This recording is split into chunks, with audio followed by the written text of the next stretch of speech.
Everybody, welcome back to another episode of FSIDFS Fantasy NASCAR Picks. I'm your host, MegaRower31, excited to break into another season for you. And if you want to try out FSIDFS NASCAR, if you go to the description of the video, you can go to our website and under subscriptions, the NASCAR package for the week is free now, so you can get all the information all through Daytona. At least maybe we'll extend it a little bit longer, but for right now, you at least get it through Daytona, and then season package on sale, and then you can all see all the other wild and crazy stuff we got going on there. So still covering NBA, still covering NHL, still covering soccer, PGA, Major League Baseball is just around the corner. So lots of stuff. So appreciate you coming back, or maybe you're new to these videos. This week I'm going to try to do like a basic NASCAR DFS 101. I'll try to do some previews, but we'll at least have the content for the slate. So tonight we have the duels. There's two of them. It's how they qualify for Daytona. One of the nice things they did was take out some of the provisions they had, like past champions and things like that. So, because there were some washed up guys who used to come out just for Daytona and automatically get in based on that. And it just wasn't competitive and took spots away from people that could compete. So, I believe two cars are not going to make it. So we'll get to that. But usually when we talk about Daytona and what we used to call plate races or restrictor plate races, or we'll just call them super speedways. So now it's pretty much Daytona, Talladega, and Atlanta's kind of got into that with a new paving job where they try to dial back the cars so they don't go like 250 miles per hour and kill somebody. And just for safety, because they just run wide open on these tracks. So it's split into two duels. And a lot of times with this, you're looking for place differential because there's crashes and the guys that start up front just really don't usually score well. So, but I don't think it's the same in duels. And again, if that's what you want to do, stack the back, that's fine. But through this video, I'm going to explain why in the duels I think it's different. The first thing is if you look at the DK scoring system, they don't adjust it for a 21 car race. It's still the 40 car race. So the 21st place car still ends up with a decent amount of points. So they're going to end up with 21 points, which is great. If they get place differential, they get 10, they get up to 31.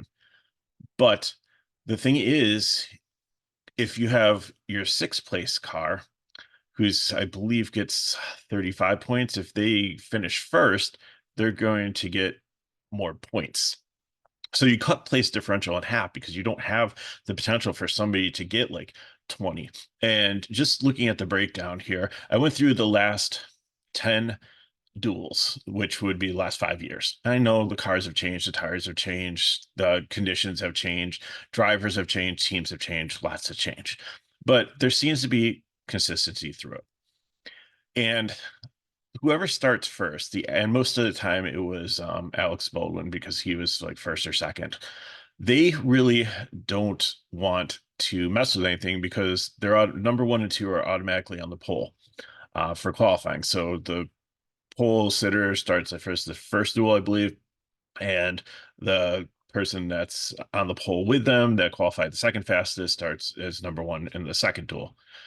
They don't want to mess up the cars. They're out there for extended practice, testing, just trying to see what they can do with the drafting. And it's really crucial this year with people changing teams, but especially for Ford and Toyota because they changed bodies. The Ford went to the Dark Horse Mustang, which looks awesome. I never really was a Ford guy. Dad didn't give me a ton of advice in life, but one time as a young boy, he said, "Son, when you're gonna go out and buy a car, remember these three things. Never buy a red car, never buy a foreign car, and never buy a Ford." And he said it was stood for fixed or repaired daily. And the red car was because he thought people got pulled over more. So, years later, I go back and he's driving a red Kia. Go figure. And my wife and her family are pretty loyal to Ford, and I think Mustangs are pretty cool. So, but anyways, so these new bodies, they looked really fast in qualifying, but how are they going to pair up? Now, I think last year with this next gen car, the noses on the old Fords body style. They just didn't connect well on these tracks where you really want to be close together for aerodynamics and be able to create a draft and be able to stay together tight and be able to have your line pull away. Toyotas did another body change also. They weren't bad last year, but I think they moved some of the air intakes and stuff lower just to make them more aerodynamic, added some vents to the hoods and stuff, and hopefully that's supposed to make them faster. Also, Chevy didn't change anything to my knowledge. So, as part of this too, I think some of the drivers, even though they want to try to save their car for the race because they're automatically in and really have nothing to race for, I think they really need to still get out there and spend some time in the draft and stuff and figure things out. And then they can back off, let it play out, and they're still starting 1 and 2. So the exception to this was Kyle Larson, I think like maybe 2 years ago. I think he started on the pole. He went out there and led a bunch of laps and ended up finishing like sixth or seventh. And he was less than 10% owned just because everybody always watched most of these people just drop out and take it easy and not risk it. But Kyle Larson, that's just against his DNA, and he just went out there and went for it. And I think he ended up in the optimal lineup. But it seems to happen less frequently than anything. So I don't think you want the number one position. But if you look at 2, the average finish is 7.6. 3, the average finish is 8.3. Once you get to 4th, the average finish is 4.1. So if I flip this and rank it by average finish, the 4th position over the last 10 races has finished the best on average, followed by 8, 11, 6, 9, then 2, 3, 7, 5. If you look down here, the cars that start and qualify down here, unless they messed it up or had a mechanical issue, generally stay down here. There's not much place differential. Again, things might change in situations, but there's not much place differential down here. There's a lot of negative place differential with some of these higher ones, which is as expected, but it seems like this mid-range is really nice. So if this is how their average finishes, this is how many DK points it would get. And if you add the place differential to them, this is what their base score would be. And then if you sprinkle in, there's going to be 42 points up for grabs for the fastest laps and the laps led, and they're usually spread throughout the field. So I use a formula that's way too complicated to sprinkle them in. So this is kind of what the ceiling potentially would be for these. And they got a bigger share of the 42 points if they were probably going to finish in the top 5. And then I didn't put any points in anybody that finishes underneath the top 10, but it's possible because even some of the cars that finish last could potentially lead a lap if they stay out there in pit sequence. And fastest laps could be anywhere in the field, especially if somebody's coming off the pits. Tires mean nothing in this race, and there's probably only going to be one pit stop, and it's going to be a fuel. In 60 laps, it's going to be a fuel mileage race. So whoever can nail that, whoever can save the most, and who only can usually get it in on one stop. If there's cautions towards the end, then everybody's going to come in and everybody's going to make it. But if there's not, and these duels don't end up being a wreck fest. And the other thing too is they end up sometimes lining up by manufacturer and working together, and there's a certain group of owners that kind of stay towards the back and try to stay out of it just to try to make the 500. So we'll get into all that, but I just wanted to give you kind of a basis of where to look for, like, how do different starting positions on average finish in the duels, not the 500. This doesn't translate. We'll do a separate video on that. And looking at driving averages, Joey Logano, who's on the pole, has the best average finish for most drivers, followed by Bell, Wallace, Harrison Burton, who's actually not been bad as much as I dump on him in the duels. Busher, Blaney, Cindric, Larson, Truex, Chase Elliott. Jimmy Johnson, I think, is inflated because I think most of those numbers were back in his Hendricks days. So I'm taking that with a grain of salt. Keselowski's good also. Smith is limited sample size. Some of the worst ones, not surprising, these guys in yellow are the ones that don't have charters. They're the ones that need to race their way in, and two of them will be eliminated. And, you know, Gibbs, I think it was a one race sample size, so we can throw that out. Hemrick, it's a limited sample size also. Bowman has had so many polls that his numbers are out there, and is definitely skewed also. But looking at average place differential, again, limited sample size, but Busher, Bubble Wallace, Michael McDowell, he's actually on the poll, so I think that's going to be kind of negated this time. Logano, same thing. Bell, Blaney, Cindric, Keselowski, kind of some of the same ones. So the other thing too I want to look at is like, how do manufacturers do? Chevy average start is 11.2, Ford 11.3, Toyota 9.6. That doesn't surprise me. They've usually qualified pretty well here. Their average finish, Ford and Toyota, um, in the 10, Chevy 12.5, which is kind of surprising too, but it isn't, because Hendrick has qualified really well here and they have saved their cars and kind of dogged it in here. So that's probably bringing down the Chevy average. So it's really not that much of a discrepancy. And the way the Chevys are, they usually work all together, and the Fords and Toyotas usually work together. And we've seen a couple examples in the last few years where there's a train of Ford and Toyota and a train of Chevy, and they had different pit strategies, and one of them worked and one of them didn't. And that's what decided the race, because the other line couldn't catch up by the end of the race. And it's been more successful strategy by Ford and Toyota over Chevy. So we'll see what happens. And then sometimes we've seen some mixed races. So as we get into the dual projections, I will keep both of those considerations. Then I looked at the NC, which are the non-charter cars. Those are the ones that need to race their way in. Their average start is 17.3. Their average finish is 16.6. Generally, they're slower. They don't have the tech or the advantage or all the notes and stuff that the other teams, major teams do. They're usually mid-level teams or single car teams trying to make it in. And it looks like, even though they're fighting to be aggressive to get in, that they usually end up around anywhere from like 16th to 19th. So there's not a ton of place differential there. So if you think that this guy is actually going to go for it because it's do or die, it seems like they take a more conservative route to try to make it in based on attrition, versus trying to go for the gold. So let's look at duel number one here. I'll make my screen a little bit smaller there. So Logano's on the pole, Larson number two, Elliott, Dillon, they look good in qualifying, Ross Chastain, and then Gillian, Priest, Busher, Bowman, Suarez round out the top 10. Anthony Alfredo, I believe, is in on his qualifying time, so I don't think he's on the bubble there. Beards had a good team. Austin Hill has come with them. Noah Grayson raced for him too. They do these plate races as well as a single car team that only races not so often, but that's definitely something that we're looking forward to.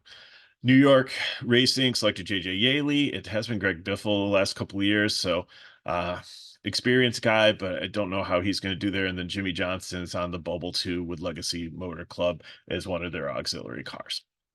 So in looking at this, if I'm just straight up looking at the projections, I fear that I think Logano is going to do some testing, but then I think he's going to play conservative. So I don't think he's the best play from the poll. I don't think he's going to be like Larson. Larson on the other side hand too, I think is going to be there, sometimes too aggressive, had tire trouble and stuff.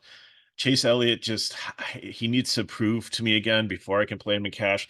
I think both of them are decent plays, but they're GPP plays. Usually I look for an X value, which would be their salary divided by their projection. And I usually look for something that's 4 or higher for cash. But here, because it's such an inflated amount with the limited field, with the higher, nobody can finish below 21, so 21's the floor. I think I need to raise that to 5. So those guys don't make the cut. Austin Dillon looks really good at 61, had an off year, looked better here. So if you think it's going to be a mixed race, I think he's good here. Ross Chastain, great year in 2022, stepped back a little bit in 2023. This will kind of show us which way the arrow is pointing, and I think he's a GPP here. Todd Gillian, I really like as a prime here. Front Row Motorsports has taken such a step forward, and they almost look like they belong up there with Stuart Haas, Roush, Fred, Fenwick, Keselowski, and Penske as a Ford team that's like not elite, but that should be like closer to the top tier than middle of the pack or like bottom of the pack, like Rick Ware. So Gillian's run well here. His numbers come back pretty good. I like the starting position. Um, so I'm gonna make him one of my prime plays. If you're new to the video, prime plays are my core plays for cash. So Ryan Preece, I think he's a cash play here. Two, again, I like the Fords here. I think he's good. Busher, I think is going to run really well. Bowman looked disappointing at qualifying, but I just how well he's done here. I think that he would probably be one of the top Chevys. Um, and he's got two teammates with Larson and Elliott. Plus, I like the place differential. Plus, he's almost in that sweet spot. So, those are my prime plays there. General Suarez, I think, is a decent cash play here in 10th. Anthony Alfredo is in that magic 11 spot that looked like it has the most place differential and has scored the most points, and he is in. I fear he might be a little bit more conservative. I like the price point. I don't know if he's going to get it to 8x. I think his projection might be a little bit high here. So um, that's where I think that he's going to be a GPP play. Eric Jones, I think, even though Legacy switched to Toyota, I think that kind of boosts him with the people that will be helping him and working with him. And he has been decent here, so I could play him in cash. Hemrick and colleague, he's always good on plate tracks when he was in Xfinity. Truex, I think, is has some great place differential here too. He should be wanting to be up close. And Ty Gibbs, I think his projection is a little bit too low here. I think that this is going to be a solid year. I actually bet him to win the 500 with a bonus bet. I just think that he's going to win some races this year, and that he's really kind of gotten rid of the spoiled brat, whose grandfather gave him a free ride here and has actually been in the garage studying and ready to earn some stuff. Stenhouse had a solid year last year. 92 is just, I think he's priced just because he's won this before, and he's aggressive, and he's one that will go out there and try to lead, but he also gets into trouble a lot. So GPP. Corey LaJoyce had some good runs. He's run well in super speedway, and he's almost to that 5x. So I like him, but GPP, just because, again, I just don't know if they have enough to be able to hang. And I think that the Fords and Toyotas will probably more be or dominant from what I've seen than the Chevys. Uh, and if he can hang with the Chevy group, I think he's going to be further on back with that. So Jimmy Johnson, I think, is a fade. I think that he makes it in, but he's pretty conservative. I think JJ Yaley will have some trouble, and then Jimmy Johnson, all he has to do is finish the race, and I think that's going to cause him not to be aggressive, not get place differential, and really not score a ton. And his pricing is crazy at 9,000. They're pricing him like he's in a Hendricks car again. Tyler Reddick is not the greatest plate racer or on super speedways. Price is a little bit high for me, GPP. Although, he could hook up with those Toyotas and be decent at GPP. Hocevar, rookie, was decent on plates and trucks, but again, he's still learning the cup car and stuff. Aspire, probably be with the back with Chevy, so he's a fade. And then JJ Yaley, again, I think he finishes 21st or maybe even 19th, but he doesn't, even though he's cheap price, he doesn't score enough to get you there. If you want to value, play Gilliland. So if this is going to be a Ford and Toyota dominated race, this is how I like it. I think that Busher and I think it's really kind of a mix of the Fords and Toyotas, and I think it's going to be Busher, Priest up there, but I think you're going to have the mix of Toyotas with Truex, Reddick, and Gibbs, and maybe they bring Jimmy Johnson, but this is if he can stay with them or if he's not conservative and just hanging in a pack with the back. And then Joey Logano, I think, might be a little bit low here. I think I would put him up with Ty Gibbs.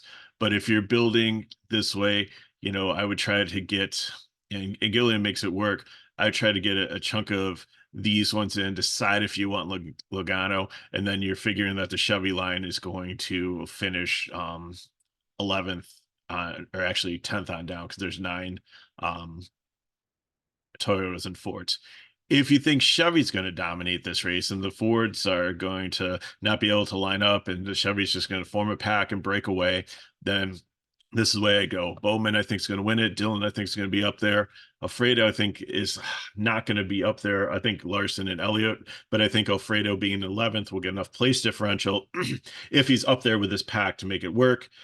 LaJoy, Stenhouse, Suarez, Chastain, Hocevar. This is Yaley. This is I don't know again if Yaley will be in this. So I'm I'm okay probably with this group right here and then decide among here who you want, or take Busher, who I think is still going to score pretty well with even if he's the first Ford there, or Truex. So I'd mix one of these two in if you can with that group up there. And again, like Dylan Alfredo or should make it work for you price wise.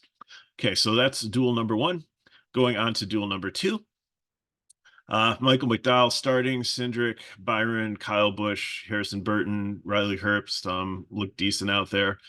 Briscoe, Grayson, Blaney, and Allmendinger make the top. Reagan, McLeod, and Grella are trying to make it in this race. And I think it's going to be a battle between McLeod and Grella, and I think Grella will get it unless he or Reagan's wreck, because BJ McLeod usually stays towards the back and is not really aggressive, and he'll make it in through attrition and not on speed or finishing position, I doubt. So looking at it here for projected points, I really like Hamlin starting in the back. I know I said 17th doesn't move up, but I think this is a different case there. Josh Berry's in the 11th position there. He's never been in this before, but he's been really good in Xfinity in these, and he's the Stewart Haas team should be good for him. So he's pretty much took over Kevin Harvick's team. So I think he'll be fine. I think he'll do well there. Blaney, I wouldn't be surprised if he goes out there and wins it if Hamlin doesn't. But Hamlin just has more place differential. I think even if Blaney does win, that Hamlin can still outscore him. Kyle Busch has been good, but I kind of understand not wanting it. And Bubba Wallace has had a lot of place differential. So just running through the field, I'll reset them where they are. McDowell's GPP, but again, I think he might just take it easy, do some experimenting and just save the car because he's starting on in the second position. Cindric, I think he needs to kind of reinvent himself. He looked fast in practice. I wouldn't be surprised if he won this race. Byron, same thing. I think he's going to go out there aggressive, try to lead, and if the Chevys are the dominant, but the problem is there's only 5 Chevys in this, so that's not enough to really make a draft. So and I think you have a lot of the Rick Ware cars are in here also. So I believe, and BJ McLeod. So I believe that there's going to be a bunch that just kind of fall back. So you're going to have a tight group of Fords here. So I think, even though I have Byron as cash, if it's a mixed bag and people are working together across manufacturers, we're fine. If not, I think these Chevys are a disadvantage. So Kyle Busch will have to work with them. Harrison Burton has been good here in these races. I don't think he's going to win it, but I think he does enough at his price point to be a good cash play. Hurst is a Rick Ware car. I think he's going to head towards the back and play it safe. Briscoe and Grayson, because it doesn't matter where you qualify. It's a plate race. It's a long race. Like you can start dead last and win the Daytona 500 if you win the attrition race. So it doesn't matter. Again, this is, I think, for like Rick Ware cars are just like be safe and get your primary car into the race. Briscoe and Grayson. Grayson's a little too aggressive. That's the way GPP. Briscoe, I think, should be strong with the Fords and be able to get up there. Ryan Blaney is definitely a prime play. I definitely think that he can win this. He was champion last year. Penske's been strong here, and I think he can lead the Fords. If the Fords are more dominant than the Toyotas, then I think that he's definitely can get up there.